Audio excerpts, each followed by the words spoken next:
এগুলোর ফলশ্রুতিতে শুধু ধর্ষণ বেড়েছে এমন নয়, বরং সমকামিতাও বেড়েছে। এবং দেখা যাচ্ছে যে এখন প্রতি 10 জন মানুষের মধ্যে একজন নাকি, এটা রিপোর্ট, প্রতি 10 জনের মধ্যে নাকি একজন বিপরীত লিঙ্গের দিকে নয় বরং স্বলিঙ্গের দিকে আকর্ষিত হচ্ছে। এমনি মহামারীগুলো দিন দিন বাড়ছে।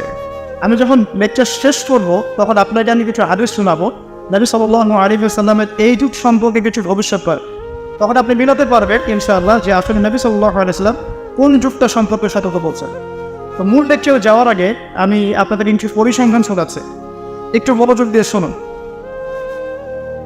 যে সভ্যতার কথা আমি আপনাদেরকে বললাম, ওই সভ্যতার কিছু পরিসংখ্যান উল্লেখ করে আমি আপনাদেরকে লেকচারের সামনে দিকে দেবো ইনশাআল্লাহ তাআলা। একটা রিপোর্ট বলছে, এটা দৈনিক জনকণ্ঠকে ছাপানো হয়েছিল। এটা ছাপানো হয়েছিল 16 অক্টোবর 2020-এ। যে তারা ওয়ার্ল্ডের টপ 10 যে কান্ট্রিজ ধর্ষণের দিক থেকে, নারী নির্যাতনের দিক থেকে এদের একটা তালিকা তৈরি করে, এবং এই তালিকায় একটু গেস করেন কোন দেশ টপে আছে। যে বলে বুঝতে পারছি না, ইন্ডিয়ার সবচেয়ে টপে আছে ইউএসএ। ঠিক আছে, আমি আপনাকে পরিসংখ্যান দেখাচ্ছি, তারপরে আমি মূল লেকচারে যাবো ইনশাআল্লাহ। যে দেখা যাচ্ছে পুরো ইউরোপের, পুরো পশ্চিমা সভ্যতা ইউরোপের যারা হচ্ছে এখনকার মধ্যবিত্ত কান্ট্রিগুলোর, উন্নয়নশীল কান্ট্রিগুলোর রোল মডেল বলি আমরা, তাই না? আমরা তো সবখানে ইউরোপ বানাতে চাই। ইভেন আমাদের দেখা যায় অনেক ক্ষেত্রে মিডল ইস্টের, মধ্যপ্রাচ্যের কোনো কোনো কান্ট্রির লিডার বলছে যে আমরা এত সালের মধ্যে মধ্যপ্রাচ্যকে ইউরোপ বানিয়ে ফেলবে। ঠিক আছে, তো আমরা ইউরোপ বানাতে চাই। ইউরোপের দেখা যায় যে 15 বছরের কম, পুরো ইউরোপে 15 বছরের কম 33% মানুষ, 33% মেয়ে 15 বছরের আগেই কারো না কারো দ্বারা শারীরিক নির্যাতনের শিকার হয়েছে, যৌন নির্যাতনের শিকার হয়েছে। আচ্ছা, সামনে আসেন।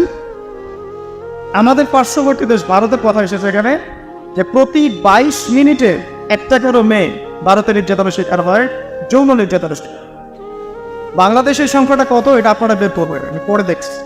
শীর্ষ 10-এর তালিকায় প্রথমে আছে আমেরিকা, যেখানে বলা হচ্ছে যে 99% পুরুষ, 99% পুরুষ এরা উন্মুক্ত যৌন বিষয়গুলোতে আগ্রহী।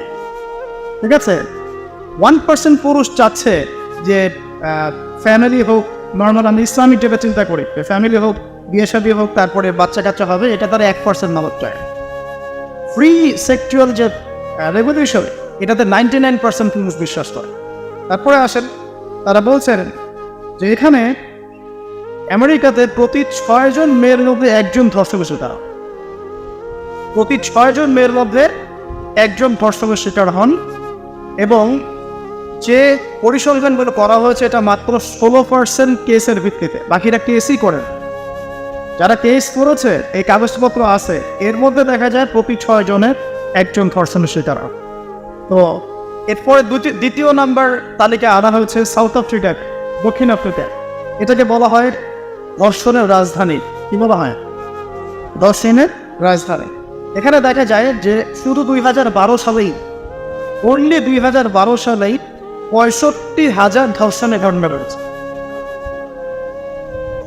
আমি পরে আপনাকে হাদিসগুলো বলবো, আপনি আগে পরিসংখ্যানটা ঢোকাতে থাকে।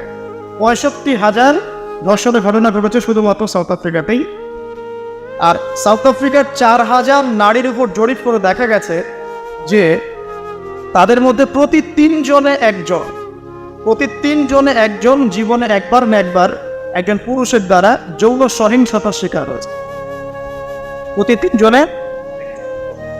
এরপরে আরেকটা জরিপে দেখা গেছে যে আফ্রিকার 25% পুরুষ, পুরো আফ্রিকার 25% পুরুষ, মানে 4 ভাগের 1 ভাগ পুরুষ জীবনে একবার না একবার কোনো না কেন মেয়েকে ধর্ষণ করেছে। এগুলো আমাদের রিপোর্ট না, কিন্তু আপনি অনলাইনে এগুলো পাবেন। এরপর আসেন 3 নম্বরে রাখা হয়েছে সুইডেনকে, এবং সুইডেনকে খুব হাইলাইট করা হয়, খুব উন্নত কান্ট্রি। দেখা যায় যে 2009 সালে সুইডেনে ধর্ষণের হার ছিল 58%। কত পার্সেন্ট? 4 নম্বরে যে দেশ খুব পরিচিত আমাদের পাশে, ভাবে সেখানে বলা হচ্ছে যে 2012 সালের জরিপে ইন্ডিয়াতে ধর্ষণের রিপোর্ট করা হয়েছে 24,923টা। 24,923।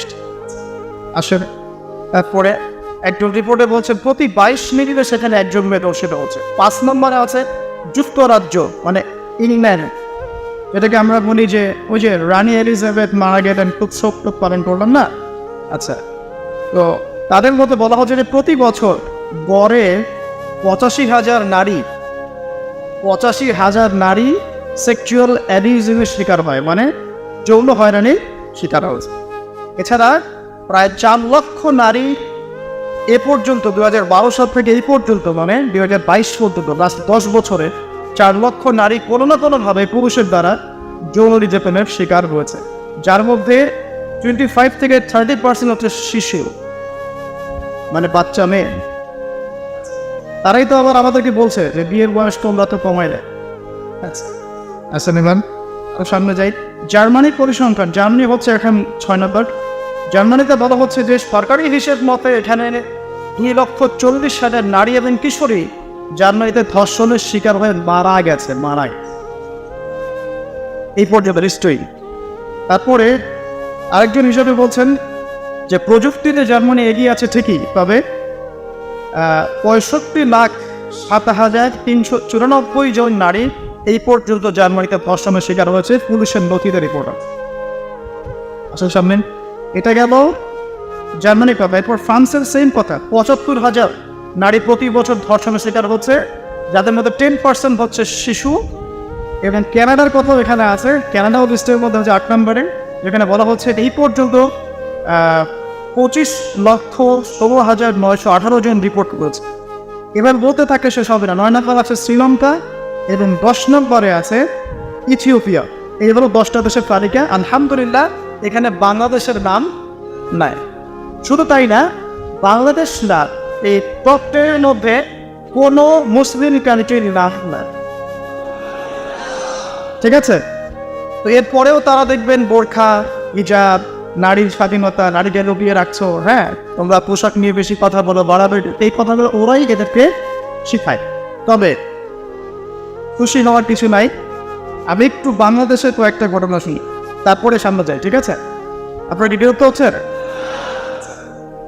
আজকে একটু শুরুটা করলাম একটু ভিন্ন, আগে রিপোর্টগুলো শোনেন, তারপর আসল জায়গায় আছে। বাংলাদেশ, আপনার দেশকে ভালোবাসেন না? আচ্ছা, আমরাও ভালোবাসি। তো আমাদের সোনার বাংলায় 2021 সালে এটা আইন ও সালিশ কেন্দ্রের আসকের তথ্য অনুযায়ী সংরক্ষণ পরিসংখ্যান 2021 সালে সারা বাংলাদেশে এই পর্যন্ত ধর্ষণের শিকার হয়েছে। রিমেম্বার 2021 সালে, এটা 22 চলছে নাকি, 22-এর রিপোর্ট 23-এ গিয়ে পাওয়া যায়। 2021 সালে শুধুমাত্র 1 বছরেই বাংলাদেশে রেজিস্টার্ড ধর্ষণের শিকার হয়েছে 1,323 জন। 1,321 জন, আমি 1 বছরের কথা বললাম, যার মধ্যে 47 জনকে ধর্ষণের পর হত্যা করা হয়েছে এবং যার মধ্যে 9 জন পরবর্তীতে আত্মহত্যা করে নিজেকে হত্যা করেছে। এটা গেল 1 বছরের। আমি আরও ঘেটে দেখেছি 2018 সালে সংখ্যাটা ছিল 3,500 কাছাকাছি। 2019 সালে গিয়ে দাঁড়িয়েছে 4,300 মতো। 2020 সালে গিয়ে দাঁড়িয়েছে 5,500। আর এটা হচ্ছে 2021-22, এখানে গিয়ে আপনি দেখছেন 1 বছরে এতটুকু। এর মধ্যে মাসের হিসেবও করা আছে যে প্রতি মাসে কতজন করে রয়েছে, এবং একটা বড় অংশ, মোটামুটি 20 থেকে 25% মতো দেখা যায় যে কন্যা শিশু সেক্সুয়াল অ্যাবিউজিংয়ের শিকার হয়েছে। শুধু তাই না, এখানে পুরুষের দ্বারা পুরুষও নির্যাতিত হয়েছে, মানে যেটাকে সমকামিতা আমরা বলছি, এটাও হয়েছে। আর খুব রেয়ার কেস যে মেয়ের দ্বারা ছেলে সেক্সুয়াল অ্যাবিউজিংয়ের শিকার হয়েছে। এখন আমরাও যে খুব একটা ভালো অবস্থায় আছি এটাকে বলা যাবে? এটা আশঙ্কা জানো যে আমাদের অবস্থাও আল্লাহ না করে ওদের মতো হতে যাচ্ছে। বিরোধ একটা বিষয় চলছে করে আমরা বাইরে ভালো মানুষ সেজে বসে আছি। এখন আসেন এই পরিসংখ্যানগুলো জানার পরে আমরা একটু সামনের দিকে যাই। এখন প্রশ্ন উঠবে যে রেপ, সেক্সুয়াল অ্যাবিউজিং, কন্যা সন্তানের উপর অত্যাচার, আরও অনেক জরিপ আছে আমার কাছে, এগুলো দিলে 11টা বেজে যাবে, ছোট করে দিচ্ছি। এখানে আমার কাছে মাদকের পরিসংখ্যান আছে, ঠিক আছে, যে মাদকের কী পরিসংখ্যান চলছে। আমার কাছে এটাও পরিসংখ্যান আছে যে বাংলাদেশের লিগ্যালাইজড কতগুলো পতিতালয় আছে, কে বলতে পারবে? বাংলাদেশের লিগ্যালাইজড পতিতালয় আছে 14টা, কয়টা? তার মধ্যে 7টাই ঢাকা বিভাগে। বলে সুবহানাল্লাহ। না খাবো না, না 7টা ঢাকা বিভাগে, বাকিগুলো বাইরে। মাদকের ট্রাস্ট, সমকামীদের পরিসংখ্যান অনেক কাছে আছে। এতে করে দিলে আপনাদের মাথা দিতে পারবেন না। আমি শুধু একটা জায়গায় ফোকাস করতে যাচ্ছি যে ধর্ষণের পরিসংখ্যান বিশ্বে এবং দেশে, সমকামীদের পরিসংখ্যান, আপনার চাইল্ড অ্যাবিউজিং বা বাচ্চাদের প্রতি নির্যাতনের পরিসংখ্যান, যৌতুকের পরিসংখ্যান, শ্বশুর বাড়ির কর্তৃক নারীর উপর নির্যাতন, হ্যাঁ, মেয়েদেরকে পাচার করা, ধর্ষণের উপর হত্যা করা, গণধর্ষণ করা, এগুলো পরিসংখ্যান ভয়াবহ। এক কথা, এগুলো পরিসংখ্যান কি ভয়াবহ। এখন আসেন, স্বাভাবিক ওই প্রশ্ন আসবে, এখন কারণটা কি? এগুলো কারণ কি, কেন হচ্ছে, আমরা কেন শক্ত করে প্রতিরোধ করতে পারছি না, সামনে কি আরো বাড়বে কি না, সলিউশন কি, এটাই তো আমাদের মাথায় আসে, তাই না? এই বিষয়টার সাথেই আজকের লেকচার নীল দর্পণের সম্পর্ক আছে। আমরা এতক্ষণ যে পরিসংখ্যানগুলো শুনেছি, এখান থেকে আমাদের মনে প্রশ্ন যাচ্ছে একটাই, যে আমরা এই অবস্থার সম্মুখীন হচ্ছি কেন? চলমান এই নৈতিক অবক্ষয়ের কারণ কি? এর পিছনে কি শুধু পুরুষের দৃষ্টিভঙ্গি দায়ী, নাকি পোশাকের কোনো ভূমিকা আছে, নাকি ইসলাম এখানে সমাধান দিতে পারে কি না, নাকি ইসলামের বাইরে কোনো কিছু এর সমাধান দিবে, ঠিক আছে, নাকি আইনই পারে এগুলো হাত বন্ধ করতে? অনেক প্রশ্ন ঘুরপাক খাচ্ছে। তো এখন আমরা এগুলো সম্পর্কে আলোচনা করব ইনশাআল্লাহ, কীভাবে এখান থেকে আমরা উত্তরণের পথ খুঁজে পাবো এবং সমস্যাগুলোকে সলভ করতে পারবো ইনশাআল্লাহ। পর্যন্ত আমি যে কথাগুলো বলেছি শুধুমাত্র পরিসংখ্যান এবং এদের নীল সংস্কৃতি সম্পর্কে কিছু কথা বলেছি, যে ওরা কীভাবে পর্ন ছড়িয়ে দিল, কীভাবে ওদের সভ্যতায় ধর্ষণের সংখ্যা ধর্ষক এবং ধর্ষণের সংখ্যা বাড়তে থাকলো, এবং ওয়ার্ল্ডের টপ 10 কান্ট্রির মধ্যে কীভাবে তারা জায়গা করে নিয়েছে সেরা ধর্ষণের দেশগুলোর মধ্যে, যেখানে আলহামদুলিল্লাহ মুসলিমদের কোনো দেশের নাম নাই। উদ্বিগ্নতার জায়গা এখানেই যে ক্রমশ মুসলিম কান্ট্রিগুলোতে এই সমস্যাটা বাড়ছে। এমনকি বাংলাদেশের মতো কান্ট্রিতেও আমি একটা পরিসংখ্যান দেখালাম যে শুধুমাত্র 2022 সালের মধ্যেই প্রায় 1323 জন মেয়েকে রেজিস্টার্ড ধর্ষণ করা হয়েছে। বাকিরা তো কেস করেই নাই, লিখেই নাই। আর বেশিরভাগ মানুষ কিন্তু লিখতে আসে না, তারা কিন্তু এটাকে গোপন করে ফেলে। তার মধ্যে অনেকেই আত্মহত্যা করেছে এবং অনেককে ধর্ষণের পর হত্যাও করা হয়েছে, ঠিক আছে। এবং এদের মধ্যে কিন্তু 20+ বাচ্চা মেয়েরাও আছে। তো এই জায়গা থেকে আসলে এগুলোর কারণ কি, উত্তরের পথ কি, ইসলাম এই বিষয়ে কোনো সমাধান দেয় কি না, ঠিক আছে, বা ইসলাম কিভাবে এই জাহিলিয়াতগুলোকে দূর করে একটা আলোকিত সমাজ প্রতিষ্ঠা করবে, এবং আমাদের করণীয় কি, এই বিষয়গুলো কি জানা দরকার নেই? আচ্ছা, কারণ যদি আমেরিকার মতো অবস্থা আল্লাহ না করে হয়, যেমনটা বললাম প্রতি 6 জনে একটা মেয়ে রেপ হচ্ছে, তার মানে প্রতি 6টা পরিবারে একটা মেয়ে ধর্ষণের শিকার। ওই 6টা পরিবারের মধ্যে আপনার আমার পরিবার থাকবে না এমনটা হতে পারে? নাও হতে না। তো আপনারও কেউ থাকতে পারে, আমারও কেউ থাকতে পারে, নাউজুবিল্লাহ, না কেউ। তো তারপরে তো আইন শাসন সে তার জায়গায় কাজ করবে, কিন্তু যা চলে যাওয়ার তা তো চলেই যাবে।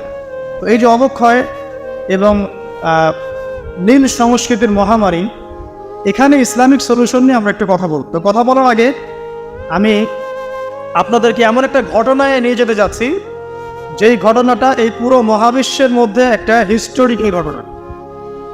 পুরো মহাবিশ্বে একটা ঐতিহাসিক, সবচেয়ে রোমাঞ্চকর, একটা অ্যামেজিং একটা ঘটনা পুরো মহাবিশ্বে ঘটেছে, যেখান থেকে সভ্যতা শুরু হয়েছে। আমরা এখন ওইখান থেকে কথা বলা শুরু করবো ইনশাআল্লাহ, ঠিক আছে? চলে। আল্লাহ রাব্বুল আলামিন প্রথমে একা ছিলেন, এবং আল্লাহ পাক যখন কোনো কিছু ছিল না তখনও ছিলেন, যখন কোনো কিছু থাকবে না আল্লাহ তখনও থাকবেন। এবার আল্লাহ রাব্বুল আলামিন এই মহাবিশ্বকে সৃষ্টি করলেন কতদিনে? মাত্র 6 দিনে। ঠিক আছে, সৃষ্টি করার আগে আল্লাহ পাক আরশ সৃষ্টি করেছিলেন এবং তারপরে কলম সৃষ্টি করেছেন, এবং কলম দিয়ে আল্লাহ রাব্বুল আলামিন পুরো তাকদীর লিখে ফেলেছেন কিয়ামত পর্যন্ত কি হবে আর না। ঠিক আছে, এবং একটা সময় পর্যন্ত মানুষের কোনো ধারণাই মহাবিশ্বে ছিল না। মানুষ বলে কিছু আছে এরকম কোনো কনসেপ্টই ছিল না মহাবিশ্ব। সূরা দাহারের 1 নম্বর আয়াতটা পড়ে দেখেন, অনেক পরে মানুষের সৃষ্টি হয়েছে মহাবিশ্ব, অনেক পরে।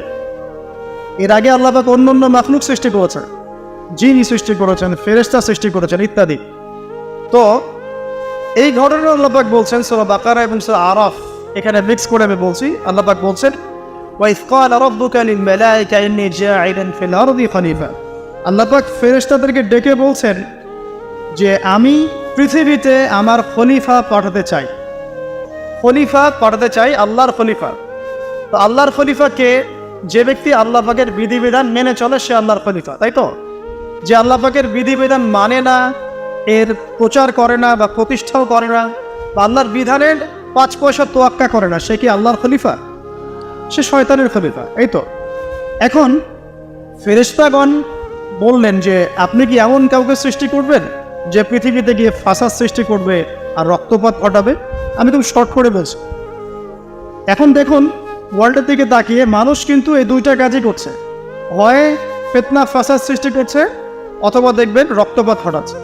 বিশ্বের দিকে তাকান, এক কান্ট্রি আরেক কান্ট্রির এগেনস্টে, মানে পারমাণবিক যুদ্ধ না বাধাতে গুণ হচ্ছে না। হ্যাঁ, মানে পারমাণবিক যুদ্ধের দিকে ওয়ার্ল্ডকে না নিয়ে গেলে এদের গুণ হচ্ছে। কোন সভ্যতা এই কাজটা করছে? ওই সভ্যতা যে নীল দর্পণ ছড়িয়েছে, ওই সভ্যতা যারা ওই যে দীনবন্ধু মিত্রের যে কথা বললাম, ওই নীল দর্পণের সেই শোষক শ্রেণী, ওই সভ্যতা এই কাজটা করছে। এবং আমি যে সালটা মেনশন করেছি যে 1896 দিকে প্রথম পর্ন মুভি যারা চালু করেছে, ঠিক ওই সময়ই তারা জায়নিস্ট মুভমেন্টে চালু করেছে। ঠিক ওই সময় থেকেই দেখবেন জায়নিস্ট মুভমেন্ট সারা ওয়ার্ল্ডে রুল করছে। ওই সময় থেকে 150 বছরে তারা ওয়ার্ল্ডের সব কিছু একটা নিয়ন্ত্রণ করা শুরু করেছে।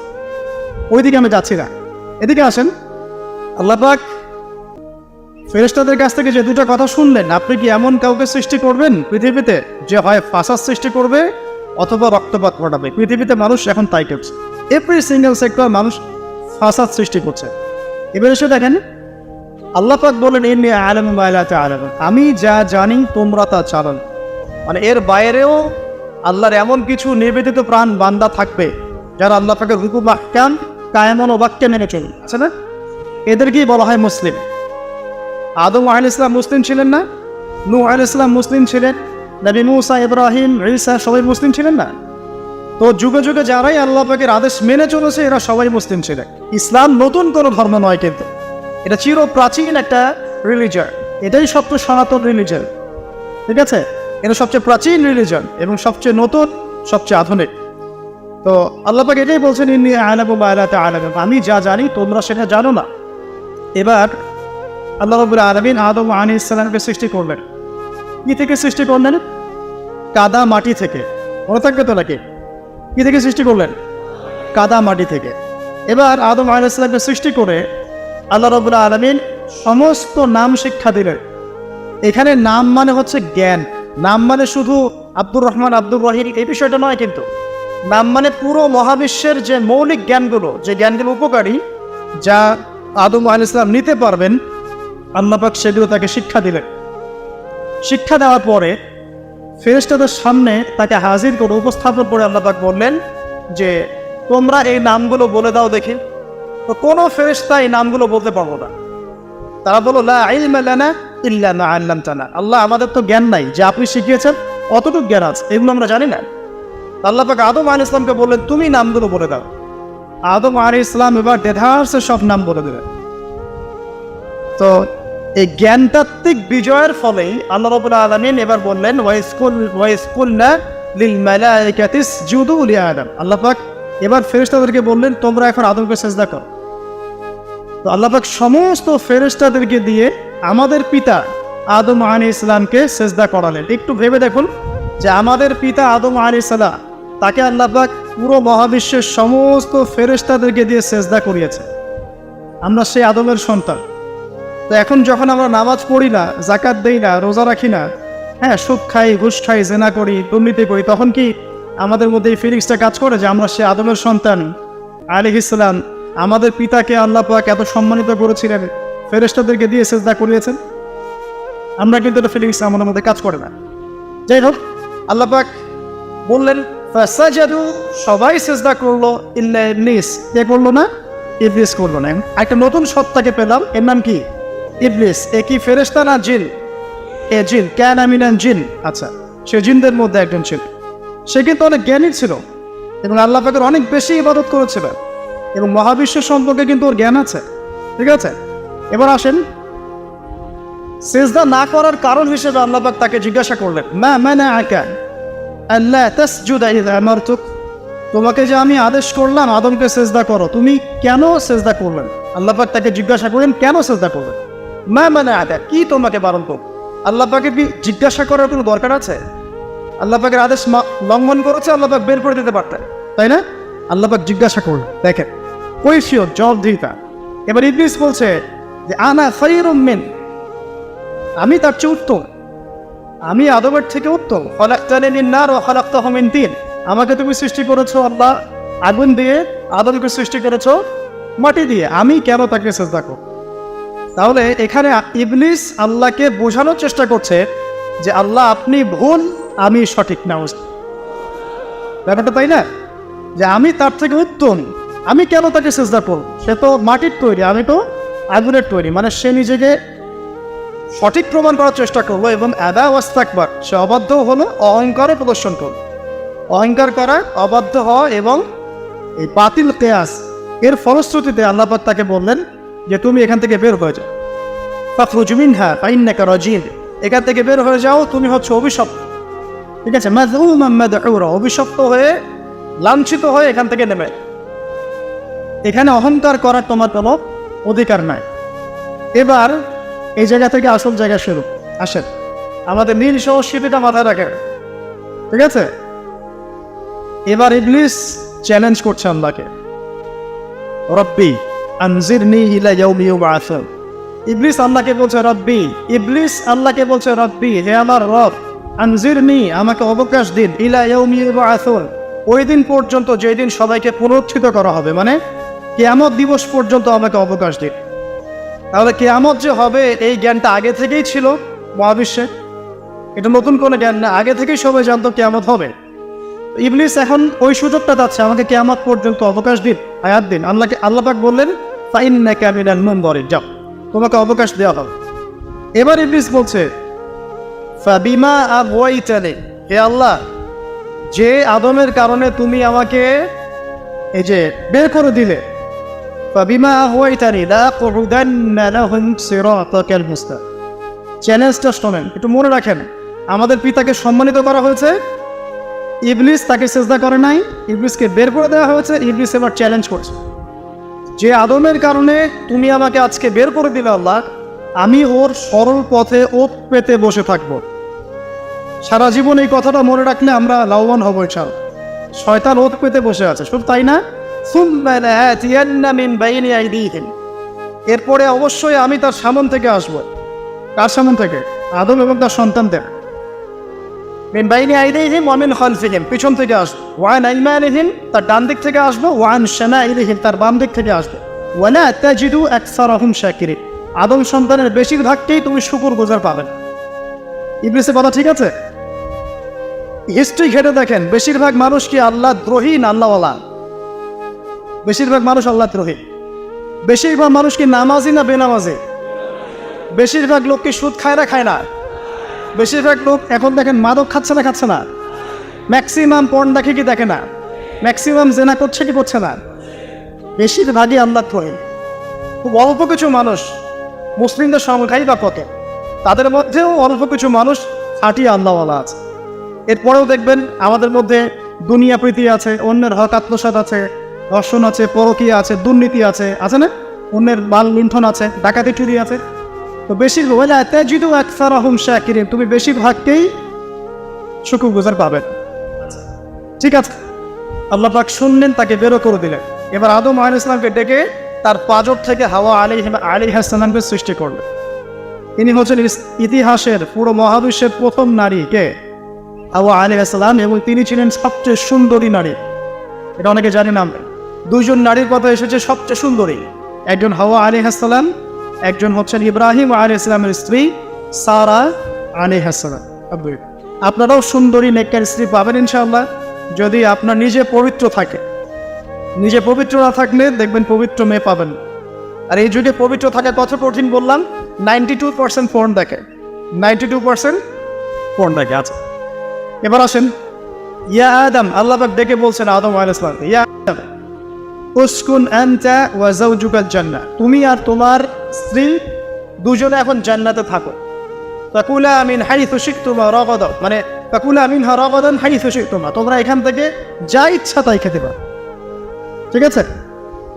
ওয়ালা তাকরাবা হাদিহি শাজারা, এই গাছটার কাছে যাবেন। একটু মনোযোগ দিয়ে জায়গাটাতে বসেন। ওয়ালা তাকরাবা হাদিহি শাজারা, এই গাছটার কাছে যাবে না। এই গাছটা কি গাছ এটা দেখার দরকার নাই। এই গাছটা আম গাছ না জাম গাছ না গন্ধম গাছ এটা জানার আমাদের কোনো প্রয়োজন নাই। এটা ইস্যু না। আল্লাহ পাক বলছেন এই গাছটার কাছেও যাবে না। ঠিক যেমন ওয়ালা তাকরাবু জিনা, আল্লাহ পাক বলছেন না যে জিনা করবে না, আল্লাহ বলছেন জিনার কাছেও যাবে না। ঠিক আল্লাহ পাক এখানে বলছেন না এই গাছের ফল খাবে না, আল্লাহ পাক বলছেন গাছটার কাছেও যাবেন। বুঝতে পারছি কথা? আচ্ছা, এবার আমাদের পিতা মাতা ইবলিসের ওয়াসওয়াসাতে পড়ে এই গাছের কাছে চলে গেলেন এবং ফলভক্ষণ।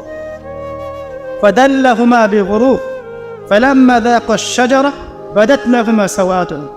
এখান থেকে আপনার আমার কথা, যখনই আমাদের পিতামাতা গাছের কাছে গেলেন, শয়তান যখনই পিতামাতাকে ডিসিভ করলেন, সর্বপ্রথম যে ঘটনাটা ঘটল সেটা হচ্ছে আমাদের পিতামাতার গায়ে যে জান্নাতি পোশাক ছিল পোশাকটা খুলে পড়ে গেল।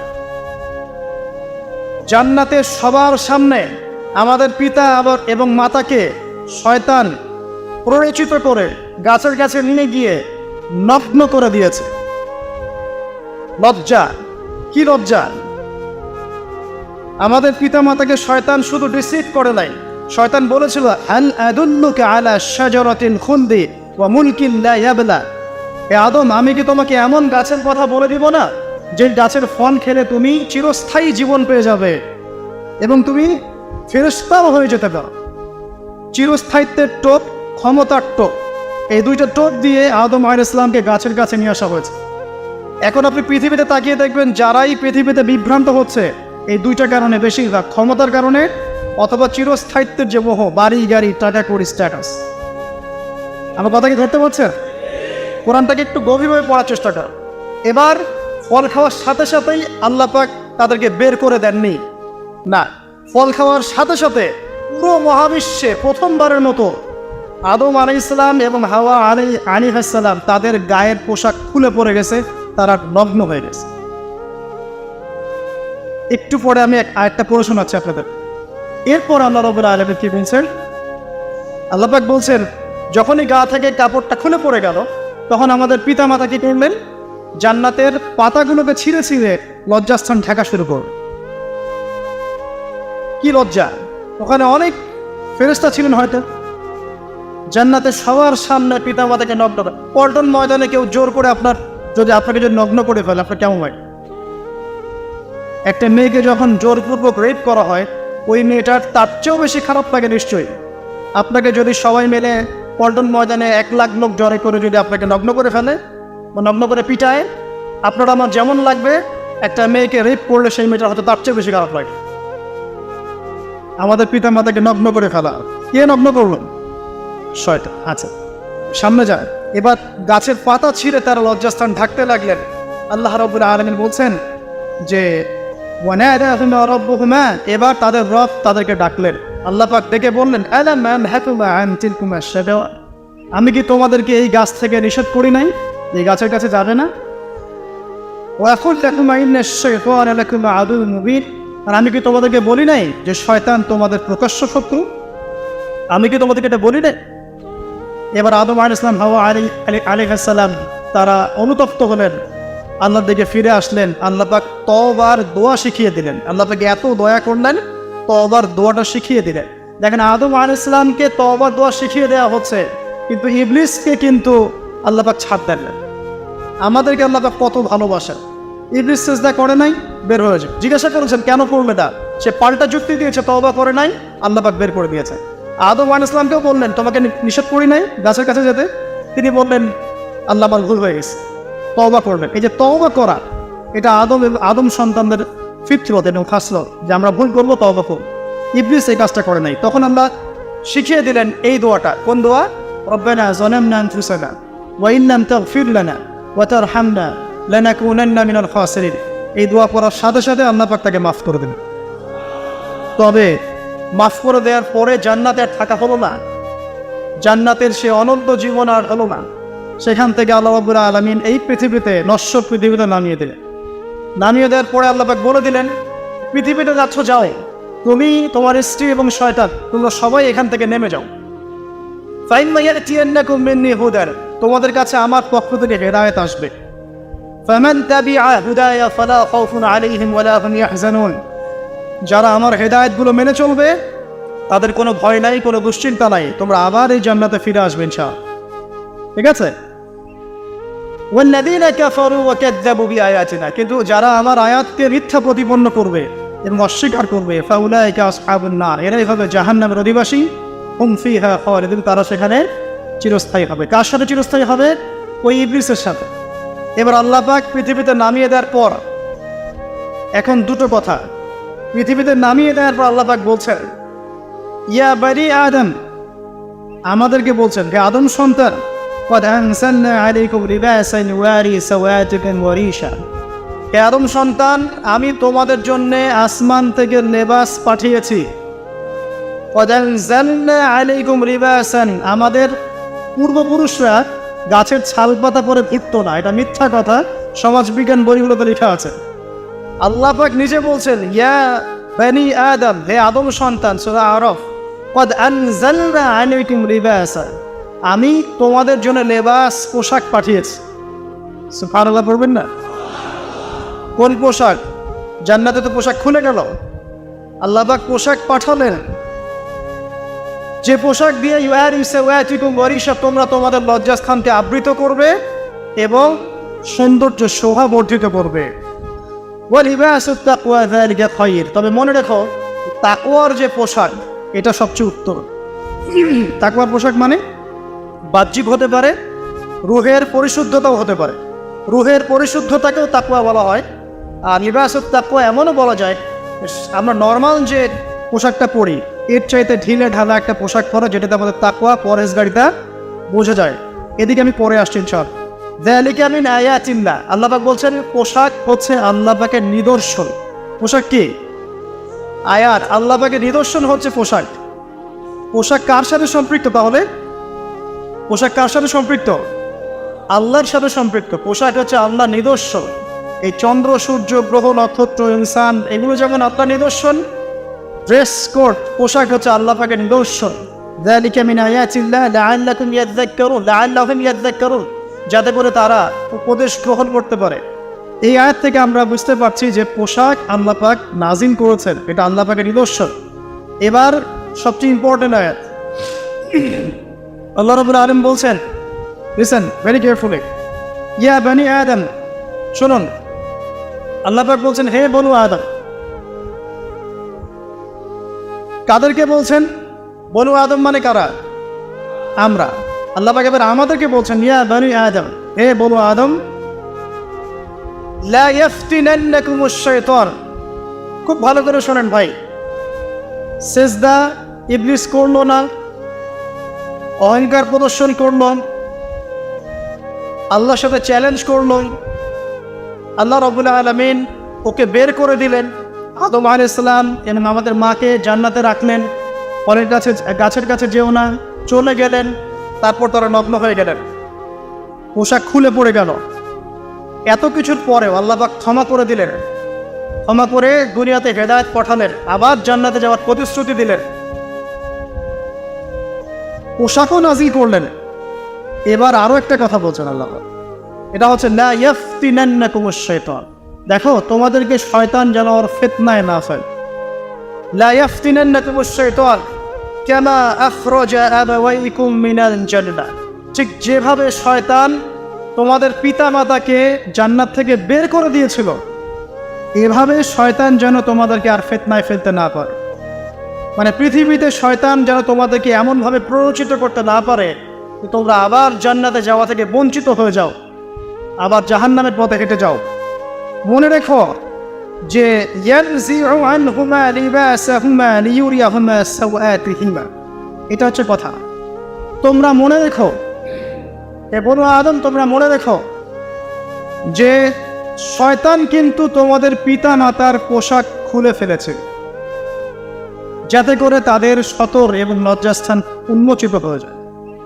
ইন্নাহু ইয়ারাকুম হুয়া ওয়া কাবিলুহু মিন হাইসু লা তারাওনাহুম, শয়তান এবং তার দলবল তোমাদেরকে এমন জায়গা থেকে দেখতে পারে যেখানে তোমরা তাদেরকে দেখতে পারো না। খুব ইম্পর্টেন্ট কথা, আল্লাহ পাক খুব সতর্ক করছেন আমাদেরকে যে বনু আদম, তোমাদেরকে শয়তান যেন আবার ফিতনায় ফেলতে না পারে, ঠিক যেমন করে তোমাদের পিতা মাতাকে ফিতনায় ফেলেছে। মনে রেখো, তোমাদের পিতা মাতাকে কিন্তু শয়তান গায়ের কাপড় খুলে ফেলেছে। তাহলে এখান থেকে আমরা কি বোঝাচ্ছেন? আর এখনকার সিচুয়েশন কেমন? গায়ের পোশাক, পর্দা, শালীনতা, ঠিক আছে, তাকওয়ার পোশাক, এগুলো যেন আমাদের গা থেকে কেউ খুলতে না পারে, আল্লাহ পাক এখানে সর্বোচ্চ সতর্ক করছেন আমাদের। ঠিক আছে কথা? তাহলে বোঝা যাচ্ছে যারা এখন আমাদের গা থেকে এই শালীনতার পোশাকটি খুলে ফেলতে চায়, তারা নিঃসন্দেহে শয়তানের এজেন্ট হয়ে কাজ করছে। কোরআন থেকে মিলছে কি দলিল? কোরআন থেকে কি দলিল মিলেছে? আল্লাহ পাক বলছেন শয়তান থেকে সতর্ক থেকো, কারণ শয়তান কিন্তু তোমাদের পিতা মাতার গা থেকে পোশাক খুলে ফেলেছিল জান্নাতে। অতএব তোমরা দুনিয়াতে যখন থাকবে, তোমাদের গায়ের পোশাক, তোমাদের স্ত্রী সন্তান, তোমাদের পর্দা, তোমাদের রুচিবোধ, তোমাদের যে আত্মিক শুভ্রতা বা আধ্যাত্মিকত্ব এবং একই সাথে তোমাদের তাকওয়ার পোশাক, এগুলোকে হেফাজত করো, এগুলো যেন তোমাদের গা থেকে কেউ খুলতে না পারে। শয়তান কিন্তু খুলেছিল জান্নাতে। তাহলে আমরা বুঝতে পারছি যে এখনকার এই চলমান বিশ্বে যে সভ্যতাই বলেন, যে দেশই বলেন, যে সংগঠন বলেন, যে গুটি কয়েক মানুষ বলেন, বা যে কোনো মুভমেন্টের কথাই বলেন, বা কোনো দর্শন বা স্কুল অফ থট, যারা ক্লোথ খুলে ফেলা, ড্রেস কোড উঠিয়ে দেয়া, নগ্নতার, অশালীনতার প্রচার প্রসারের পিছনে কাজ করছে, বুঝতে কি বাকি আছে এরা কার এজেন্ট? এরা কার হয়ে কাজ করছে? কোরআন কি কথা বলছে না? তাহলে কোরআনের সূরা আরাফটা পড়ুন, তাহলে বুঝতে পারবেন। যে কাজ শয়তান করেছিল জান্নাতে আমাদের পিতামাতার সাথে, ওই কাজ এই চলমান সময়ের মানুষ শয়তানরা করছে আমাদের সাথে।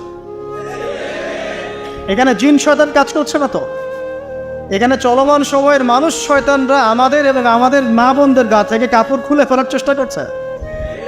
যেই কাজটা শয়তান করেছিল জান্নাতে, আল্লাহ পাক সেটাই বলছেন, হে বনু আদম, খুব খেয়াল রেখো, লা ইয়াফতিনান্নাকুম, তোমাদেরকে যেন ফিতনায় ফেলতে না পারে। কামা আখরাজা আবাওয়াইকুম মিনাল জান্নাহ, যেমন করে তোমাদের পিতামাতাকে জান্নাত থেকে শয়তান বের করে দিয়েছে। কি করেছিল? ইয়ানজিউ আনহুমা লিবাসাহুমা, তোমাদের পিতামাতার গা থেকে কাপড় খুলে ফেলেছে। তোমাদের পিতামাতার গা থেকে কাপড় খুলে ফেলেছেন। খেয়াল রেখো কথাটা, যাতে করে তাদের লজ্জাস্থান দেখিয়ে দেয়া যায়। এরপর থেকে আল্লাহ পাক এই যে পৃথিবীর সিলসিলা শুরু হল। শুধু তাই নয়, আল্লাহ পাক তাদের সম্পর্কে বলছেন যারা এই কাজগুলো করে তাদেরকে আমি শয়তানের ওলি বানিয়ে দিয়েছি। মানে এদেরকে শয়তান ওয়াসওয়াসা দেয়, প্রলোভিত করে, এবং জিন শয়তান মানুষ শয়তানকে ওয়াসওয়াসা দেয়। আল্লাহ পাক আরো বলছেন যে ওয়াইদা ফাআলু ফাহিশাতান, শেষ হয়নি শোনেন, এত চমৎকার আয়াতগুলো আমি লোভ সামলাতে পারছি না। ওয়াইদা ফাআলু ফাহিশাতান, যখন এই শ্রেণীর মানুষ যারা কাপড় খোলার মুভমেন্ট করছে, এই শ্রেণীর মানুষ যখন কোনো ফাহেসা কাজ করে, অশ্লীল, নোংরা, অশালীন কাজ করে বা কাজ করার দিকে মানুষকে আহ্বান করে, ক্বালু, তারা বলে, তারা কি বলে? ওয়াজাদনা আলাইহা আবানা, আমরা আমাদের বাপদাদাদেরকে দেখেছি এভাবে চলতে। এটা বুঝতে পারছেন? কোরআন এভাবে স্পষ্ট কথা বলছে। তা হাজার বছরের সংস্কৃতি এটা।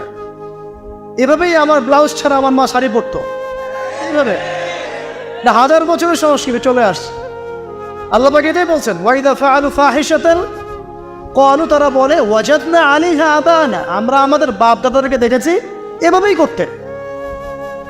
আরো বলছেন আল্লাহ ওয়াল্লাহু আমারনা বিহা, তারা আরো বলে আল্লাহই আমাদেরকে আদেশ করেছে। নাউযুবিল্লাহ, আল্লাহ আমাদেরকে স্বাধীনতা দিয়েছেন। আল্লাহ বলছেন যে ইন্নাল্লাহা লা ইয়া'মুরু বিল ফাহশা, জেনে রাখো এ নবী বলে দিন আপনি যে আল্লাহ পাক কোনো অশ্লীল কাজের আদেশ করতে পারেন না। আল্লাহ পাক কোনো অশ্লীল কাজের আদেশ করতে পারেন না। আতাকুলুনা আলাল্লাহি মা লা তা'লামুন, তোমরা কি আল্লাহ সম্পর্কে এমন কথা বলছো যে সম্পর্কে তোমাদের কোনো জ্ঞান নেই? কুল, এ নবী আপনি বলে দিন আমার রাব্বি বিল কিসত, বরং আল্লাহ রাব্বুল আলামিন আদেশ করেন ন্যায়ের।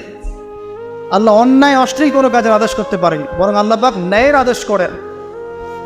ওয়াকিমু ওয়ুজুহাকুম ইনদা কুল্লি মসজিদ, এবং প্রত্যেক নামাজের সময় চেহারাকে একনিষ্ঠভাবে আল্লাহর দিকে ঘোরানোর আদেশ আল্লাহ পাক করে, যে আমরা প্রত্যেক ওয়াক্তে সালাতের আজান হবে একনিষ্ঠভাবে আমরা চেহারাকে আল্লাহর দিকে ঘোরাবো। আল্লাহ পাক ন্যায়ের আদেশ করেন, আল্লাহর দিকে একনিষ্ঠতার আদেশ করেন। ওয়াদউহু মুখলিসিনা লাহুদ্দিন, এবং তোমরা একনিষ্ঠভাবে আল্লাহকে ডাকবে, এই আদেশ আল্লাহ পাক। আল্লাহ পাক ফাহিশা কোনো কাজের আদেশ করতে পারেন না। কামা বাদাআকুম তাউদুন, মনে রাখো তোমরা যেভাবে সৃষ্টি হয়েছ ওইভাবে আবার তোমরা ফিরে আসবে। কোথায়? এই কবরে, এই মাটিতে, তারপরে হাশরের মাঠে, তারপর আবার জান্নাতে, না হয় জাহান্নামে।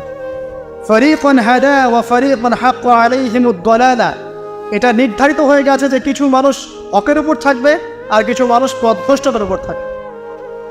ওয়াল্লাযীনা ইত্তাখাযু মিন দুনিল্লাহি আউলিয়া, যারা আল্লাহ বাদ দিয়ে অন্য কাউকে আউলিয়া হিসেবে গ্রহণ করেছে। ওয়াহসাবুন, এবং তারা ধারণা করে যে আন্নাহুম মুহতাদুন, তারা হেদায়েতপ্রাপ্ত আছে, তারা মনে করে তারাই সঠিক পথের উপর আছে।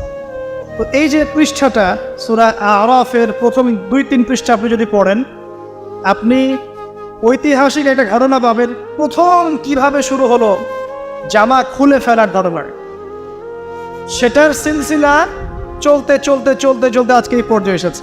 আমি সিলসিলা দেখাচ্ছি, একটু সময় দেন। এরপর যখন আল্লাহ পাক দুনিয়ায় পাঠিয়ে দিলেন, পাঠানোর পর আল্লাহ পোশাকও নাজিল করলেন, এই আয়াতগুলো নাজিল করলেন, সতর্ক থেকো আর যেন পোশাক খুলতে না পারে।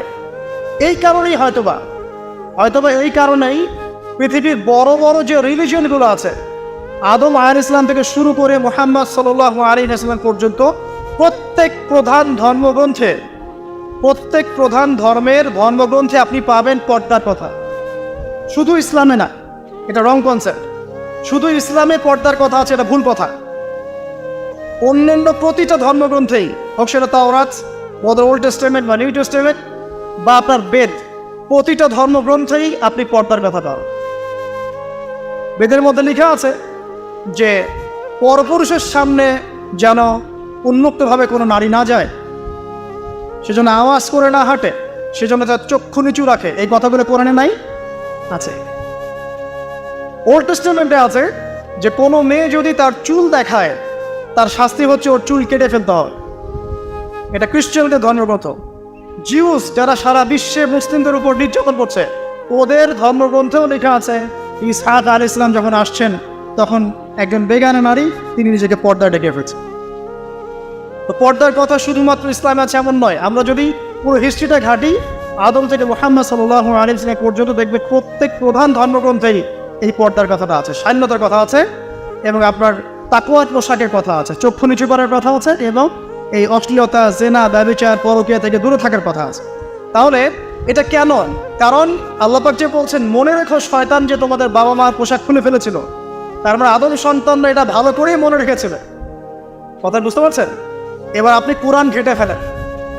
আদমের পরে নূহ আলাইহিস সালাম, ইব্রাহিম আলাইহিস সালাম, আপনার এই যে হুদ, সালেহ, নবী মুসা, ঈসা, পুরোটা ঘেটে ফেলেন।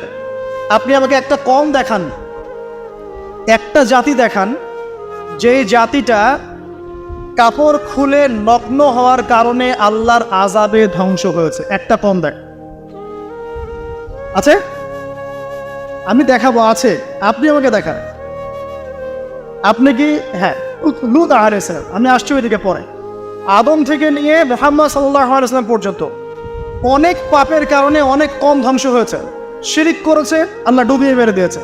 মাপে কম দিত, ভূমিকম্পে মেরে দিয়েছে। মানুষকে পিটাতো, আল্লাহ পাক বজ্রপাত দিয়ে ধ্বংস করেছে। ঠিক আছে? এই যে ফেরাউনের দলবল মুক্তি পেল, ওদেরকে আল্লাহ পাক শাস্তি দিলেন। আপনার নমরুদের কথা বলেন, ফেরাউনের কথা বলেন, কমেনুহের কথা বলেন, আদ সামুদের কথা বলেন, যার কথাই বলেন দেখবেন হয় শিরক, কুফর, তারপর মাপে কম দেয়া, অহংকার, মানুষ হত্যা, ঠিক আছে, সমকামিতা, এইসব কারণে ধ্বংস করা হচ্ছে।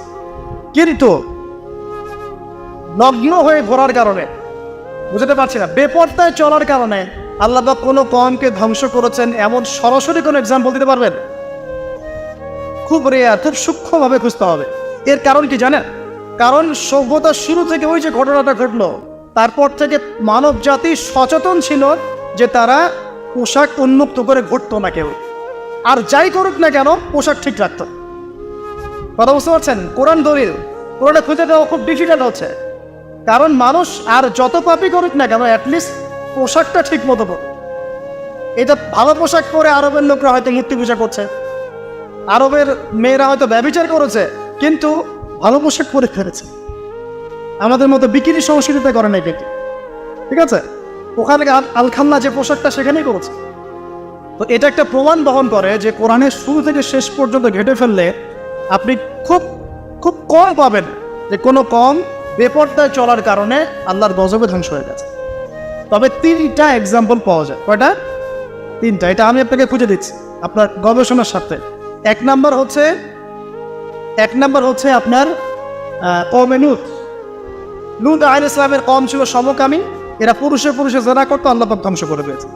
কিন্তু এখানে পুরুষে পুরুষে জেনার কথাটা এসেছে, ওরা যে এরকম বিকিনি পরে ঘুরতে কথা আসে না, তারা শর্ট কাপড় পরে ছাতর উন্মুক্ত করে ঘুরতে এমন কথা কিন্তু আসে নাই, বরং এসেছে তারা পুরুষে পুরুষে জেনা করে, যদিও এটা জঘন্যতম অপরাধ। ঠিক আছে, এটাই নবী সাল্লাল্লাহু আলাইহি ওয়াসাল্লাম আমাদেরকেও সতর্ক করেছেন যে আমি উম্মতের উপর ভয় করি যে আমার উম্মত এর মধ্যে সমকামিতা ছড়িয়ে পড়বে। যার আমি এক্সাম্পল বা ওই যে পরিসংখ্যান শুরুতে দিয়েছি যে কত পার্সেন্ট সমকামিতা জড়িয়ে পড়ছে। দ্বিতীয় যে কম সেটা হলো বানু ইসরাইল। নবীজি বলেছেন যে ইত্তাকুদ দুনিয়া ফাত্তাকুন নিসা, তোমরা দুনিয়া থেকে বেঁচে থাকো, মহিলার ফিতনা থেকে বেঁচে থাকো। কারণ বনী ইসরায়েলের মধ্যে সর্বপ্রথম ফিতনা ছড়িয়ে পড়েছিল নারীদের মাধ্যমে। ঠিক আছে, তারা একটা কম পেলেন যেখানে নারীর মধ্য দিয়ে ফিতনা ছড়িয়ে ধ্বংস করা হয়েছে। এটা আমাদের নবী সতর্ক করেছেন সাল্লাল্লাহু আলাইহি ওয়াসাল্লাম যে আমি মা তারাকতু বা'দি ফিতনাতান আদার আলা রিজাল মিনান নিসা, আমি আমার উম্মতের উপরে নারীর চাইতে ভয়ঙ্কর কোনো ফিতনা রেখে গেলাম। তাহলে ওই যে দ্বিতীয় কম যাদেরকে নারীর ফিতনার কারণে ধ্বংস করা হচ্ছে, এর জন্য আমাদেরকেও সতর্ক করা হয়েছে। আর 3 নম্বরটা হচ্ছে আইয়ামে জাহেলিয়াতের সময় যে যুগটা ছিল, ওই যুগে যখন মেয়েদের মধ্যে জেনা, ব্যভিচার, পরক এগুলো বেশি ছিল, কিন্তু ওই সময়ও মেয়েরা কিন্তু বিকিনি সংস্কৃতির মধ্যে ছিল। তো এই 3টা দলিল কষ্ট করে খুঁজে বের করতে হয়। শুধু কওমে লূতেরটা সরাসরি বলা আছে, বাকিগুলো একটু কষ্ট করে খুঁজে বের করতে হয়। এটা একটা ইন্ডিকেশন যে মানুষ শুরু থেকে জানতো যে পোশাক শালীন হতে হয়। শালীন পোশাক পরে তারা হয়তো কেউ সুদ খাচ্ছে বা শিরিক করছে বা কুফর করছে, কিন্তু পোশাকের শালীনতার ইতিহাসে ছিল। তাহলে কখন থেকে চলে গেল? ওইদিকে আসার আগে আমি মুহাম্মদ সাল্লাল্লাহু আলাইহি ওয়াসাল্লামের কাছ থেকে শেষ করছি। দেখুন, এরপরে নবী সাল্লাল্লাহু আলাইহি ওয়াসাল্লামের সময়টা যখন আসলো, যখন আইয়ামে জাহিলিয়াত বলছি আমরা, যেখানে জেনা, সুদ, ব্যভিচার, মাদক, আপনার গোত্রীয় দ্বন্দ্ব এগুলো চলছে, ঠিক এই সময়ে আল্লাহ রাব্বুল আলামিন সর্বশেষ এবং চূড়ান্ত নবী মুহাম্মদ সাল্লাল্লাহু আলাইহি ওয়াসাল্লামকে পাঠান এবং তার হাতে অশ্লীলতার শেকড়টাকে আল্লাহ পাক উপড়ে ফেলে। এরপরে আর কোনো অশ্লীলতা বাকি থাকে না। ঠিক আছে, কিভাবে উপরান? আল্লাহ পাক কোরআন নাজিল করেন, আল্লাহ পাক হাদিস নাজিল করেন, যেখানে আল্লাহ রাব্বুল আলামিন বলছেন যে ছেলেরা, মুমিন পুরুষ যারা হবে তারা যেন চক্ষু নিচু করবে। আমাদেরকে আল্লাহ পাক বলছেন যখন তোমরা চলবে, যদি তোমরা বেগানা কোনো মেয়ের দিকে চোখ পড়ে যায়, চোখ নিচু করবে। কুল্লিল মুমিনিন ইয়াগুদ্দু মিন আবসারিহিম ওয়া ইয়াহফাযু ফুরুজাহুম, সূরা নূরের আপনি 30-31 পড়ে দেখেন। তো আল্লাহ পাক কিভাবে এখানে শেকড়টা উপরে ফেলছেন? চলমান একটা যে শেকড়, অশ্লীলতার শেকড়, এটাকে আল্লাহ পাক মুহাম্মদ সাল্লাল্লাহু আলাইহি ওয়াসাল্লামের হাত দিয়ে কেমন করে উপড়াচ্ছেন? কোরআনের মাধ্যমে। আল্লাহ পাক প্রথমে ছেলেদেরকে বলছেন চোখ নিচু করো, লজ্জাস্থান হেফাজত করো। আবার মেয়েদেরকে বলছেন কুল্লিল মুমিনাত ইয়াগুদ্দুনা মিন আবসারিহিন্না ওয়া ইয়াহফাযনা ফুরুজাহুম, মহিলাদেরকেও বলছি যে যে মেয়েরা আছো তোমরাও তোমাদের চোখ নিচু করবে, লজ্জাস্থান হেফাজত করবে এবং যতটুকু দেখা যায় স্বাভাবিক, এর বাইরে কোনো কিছু প্রদর্শন করবে না। আবার সূরা আহজাবে যান, আল্লাহ পাক বলছেন কুল লিআজওয়াজিকা ওয়া বানাতিকা ওয়া নিসাইল মুমিনিন, হে নবী আপনি আপনার স্ত্রী সন্তান, আপনার স্ত্রী, আপনার মেয়ে মুমিনদের নারীদেরকে বলুন ইউদনিনা আলাইহিন্না জালাবিবিহিন্না, তোমরা ঘরে থাকো, ঘর থেকে বের হয় না, বিনা প্রয়োজনে জাহিলি যুগের মতো করে তোমরা বাইরে চলাফেরা করো না। এবং বের হলে তোমরা কি করবে, বক্ষদেশ তোমাদের যে মানে দেহ আছে এটাকে সুন্দর করে পুরো চাদর দিয়ে আবৃত করে বেরো। তো আল্লাহ পাক কোরআন দিয়ে আমাদেরকে এই অশ্লীলতার শেকড়টা উপড়াচ্ছেন। চোখ নিচু করো, চোখ নিচু করো, এই ছেলে তুমিও নিচু করো, মেয়ে তুমিও নিচু করো। তারপরে ঘর থেকে বিনা প্রয়োজনে বের হয় না মেয়েরা, মেয়ের হলেও হিজাব করে বের হও।